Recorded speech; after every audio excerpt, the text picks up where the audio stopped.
Bienvenue dans cette nouvelle édition du QG Weekend. Au sommaire de l'actualité en Ouganda, les acteurs politiques ont les yeux rivés sur 2021. 24 dossiers de candidature ont d'ores et déjà été enregistrés par la commission électorale. Parmi elles, celle du député Robert Kyagulanyi, connu sous le nom de Bobi Wine. Les femmes font leur révolution dans la mine d'Oundé. Elles sont au total 111 à y être employées. Des femmes fortes qui renversent les tendances de la transition et des préjugés dans ce secteur industriel dominé par les hommes. Et puis comment renforcer le capital humain et faciliter l'accès aux services non financiers pour valoriser l'entrepreneuriat? Eh bien, la délégation générale à l'entrepreneuriat rapide des femmes et des jeunes s'est penchée sur les questions au Sénégal. Les conclusions à suivre. Mais avant de développer ces titres, en Côte d'Ivoire, le processus de révision de la Constitution est officiellement lancé. 3 grandes réformes sont annoncées. La première concerne la fonction de vice-président. Il est prévu qu'il soit désormais nommé par le nouveau président de la République et non plus élu comme le prévoit le texte actuel. La deuxième réforme envisagée concerne l'organisation des élections parlementaires. En cas de non-respect des délais, le Parlement pourrait rester en fonction jusqu'aux élections. La troisième réforme concerne quant à elle le pouvoir judiciaire. Notons que ce projet de révision constitutionnelle a été adopté en Conseil des ministres ce vendredi. Il doit à présent être examiné par les parlementaires qui seront réunis en congrès dès ce lundi 9 mars. En Ouganda, la Cour suprême a validé en avril 2019 la suppression de la limite d'âge pour la présidence. Et le moins que l'on puisse dire, c'est que la levée de cette disposition a révélé les ambitions des uns et des autres. 24 candidatures ont d'ores et déjà été enregistrées pour la présidentielle de 2021. On fait le point tout de suite avec Neil et Claude Bessa. La course à la présidentielle en 2021 en Ouganda attire plusieurs aspirants. La commission électorale a fait état de ce qu'actuellement 24 candidatures ont été posées pour le scrutin de 2021. Parmi ceux qui ont notifié la commission électorale figure le député Robert Kyagulanyi, connu sous le nom de Bobi Wine, le lieutenant général Henry Tumukunde, ancien ministre de la Sécurité, ainsi que Tommy Mugwerwa, premier candidat vert du pays pour la présidentielle. On peut donc espérer avoir une élection plus ou moins pacifique, même s'il faut redouter qu'un certain nombre d'acteurs aient envie de faire une entrée par la force en essayant de mobiliser un certain nombre d'acteurs dans la société, entendu que le président Yoweri Museveni a toujours une maîtrise de la situation en termes de sécurité. Pour l'heure, certains partis politiques peaufinent encore leur stratégie en vue d'élire leurs candidats pour cette élection. Pour les observateurs, davantage de personnes manifestent leur intérêt pour ce scrutin en vue de renverser le président Yoweri Museveni qui est candidat à sa propre succession. Le fait qu'il y ait une pléthore de candidatures ne milite pas à ce qu'il y ait une alliance de travail qui permettrait à ces 24 candidats déjà déclarés de trouver des éléments qui peuvent davantage les rapprocher de manière à pouvoir travailler sur les problèmes qui concernent les Ougandais, travailler à ce qu'il y ait une participation électorale qui soit des plus fortes. En Ouganda, les élections se déroulent dans le cadre des élections générales. Le président élu au terme du scrutin jouit d'un mandat de 5 ans, tout comme les parlementaires. En République démocratique du Congo, les cris d'alarme des populations du Nord et du Sud Kivu ne sont pas restés inaudibles.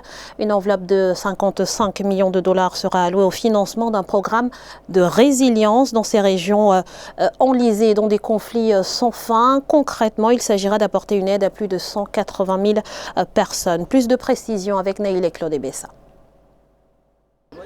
Les agriculteurs et les populations vulnérables des provinces du Nord Kivu et du Sud Kivu, situées à l'est de la République démocratique du Congo, bénéficient d'un programme de résilience. Le programme qui s'étend jusqu'en 2023 vise à augmenter la sécurité alimentaire, améliorer les moyens de subsistance des communautés et à diversifier les activités génératrices de revenus pour un meilleur accès aux services sociaux de base et une amélioration de la nutrition. Les fonds alloués à ce projet, soit 55 millions de dollars, sont issus de la Banque allemande de développement.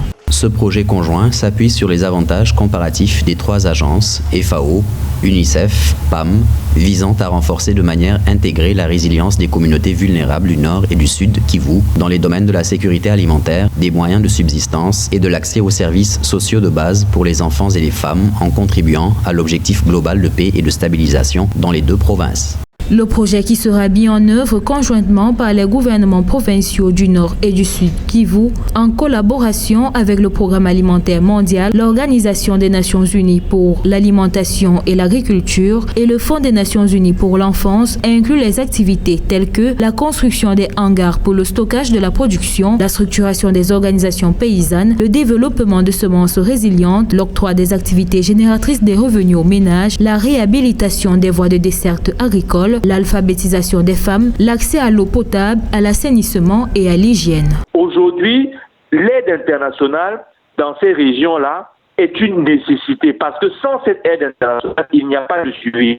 Ces programmes sont salutaires pour ces régions-là et le ciblage qui est fait pour les femmes, pour les jeunes, sur les activités génératrices de revenus est un ciblage extrêmement judicieux parce que c'est par là qu'on peut maintenir la survie de ces populations-là. Soulignons que le programme conjoint de résilience, lancé en début mars 2020 en République démocratique du Congo, complète une première phase qui a débuté en 2017. Le nouveau programme s'inspirera du succès du premier qui a atteint plus de 400 000 personnes.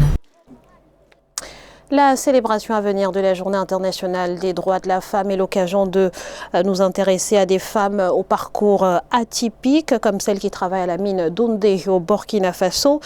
Aux commandes de bennes de 72 tonnes, elles excellent dans un métier pourtant qualifié de métier d'homme. Portrait avec Aïssatou Diamanka Besland.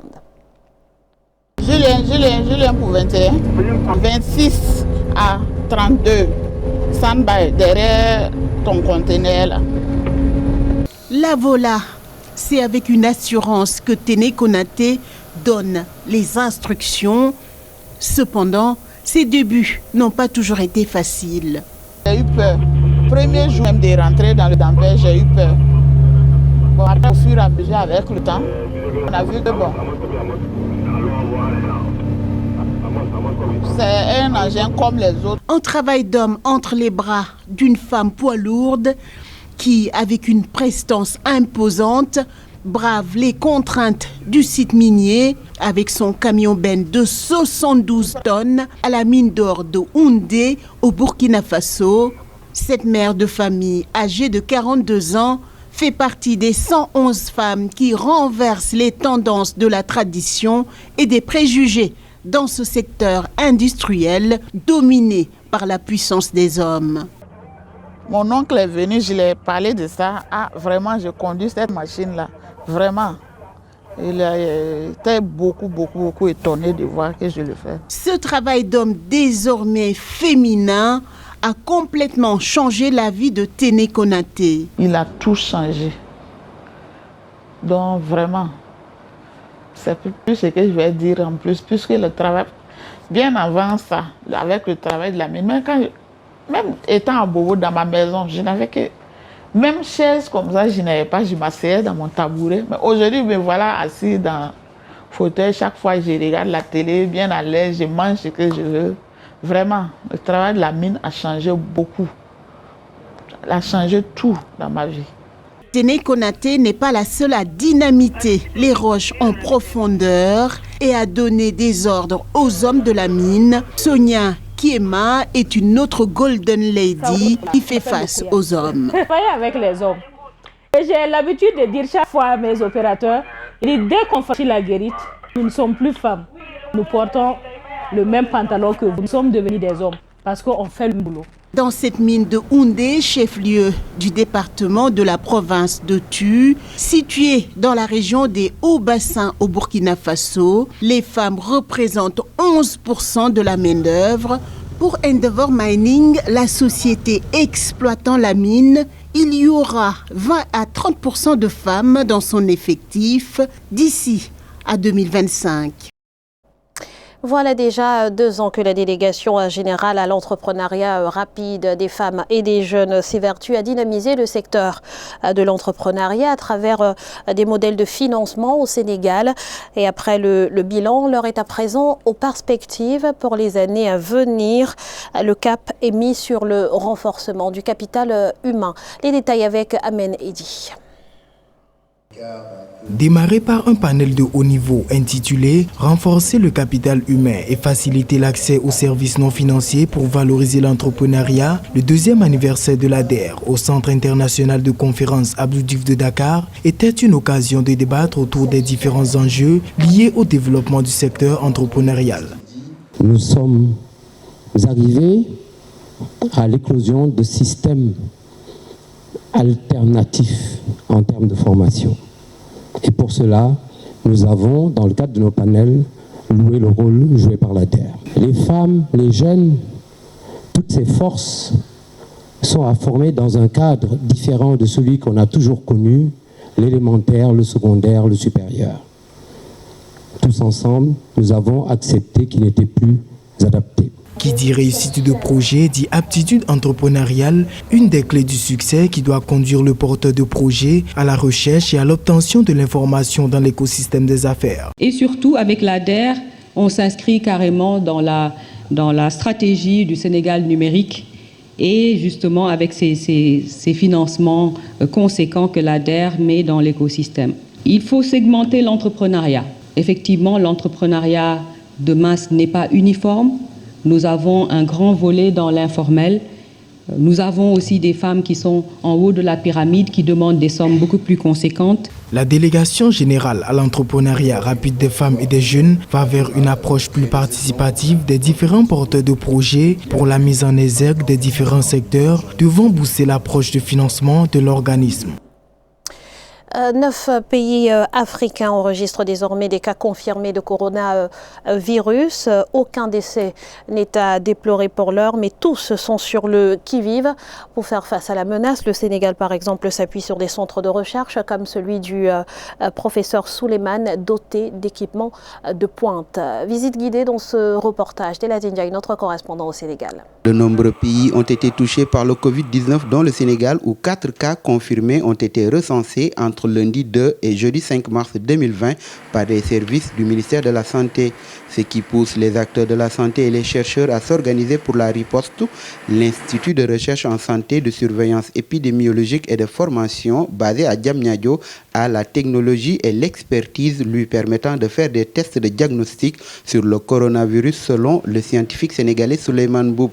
Ce dernier est doté d'un laboratoire P3 capable de faire le diagnostic des pathogènes dangereux au Sénégal et dans la sous-région, mais aussi le NGS qui permet de caractériser le virus, sans oublier l'appareil QuantiStudio qui a une capacité de 12 000 tests de façon simultanée. C'est un virus, ce Covid-19, qui quand même a une transmission qui est pour l'instant plus importante que les autres coronavirus qu'on avait, bien que qui est à peu près de l'ordre de 2,5 à 5, c'est-à-dire une personne peut contaminer entre 2,5 à 5 personnes. Les équipements de l'IRSF permettent d'appuyer la riposte engagée par l'État du Sénégal face au Covid-19. Pour le professeur Koumbo Touré Kane, la formation des biologistes et des acteurs de la santé du pays est l'un des facteurs à privilégier en vue de parvenir à une détection rapide du nouveau coronavirus. La première étape, c'est l'étape qui est vraiment cruciale, c'est l'étape qui est clé, c'est l'étape de l'inactivation du virus. Et ce virus, il est inactivé à partir de 56 degrés. Il faudrait former les gens sur comment prélever, comment transporter le prélèvement. Le transport est important. Au Sénégal, les autorités sanitaires ont mis en place un dispositif efficace de riposte contre l'épidémie de coronavirus. C'est pourquoi, très tôt, les premiers cas ont été détectés. Ce dispositif testé en 2014 lors de la gestion de l'épidémie de fièvre Ebola a été renforcé pour être plus efficace face au coronavirus. Et sachez que le Cameroun, pays hôte du Tian 2020 prévu du 4 au 25 avril, compte désormais 2 cas confirmés de coronavirus sur son sol. Pour l'heure, parmi les 16 pays participants, seuls 3 sont concernés par le Covid-19.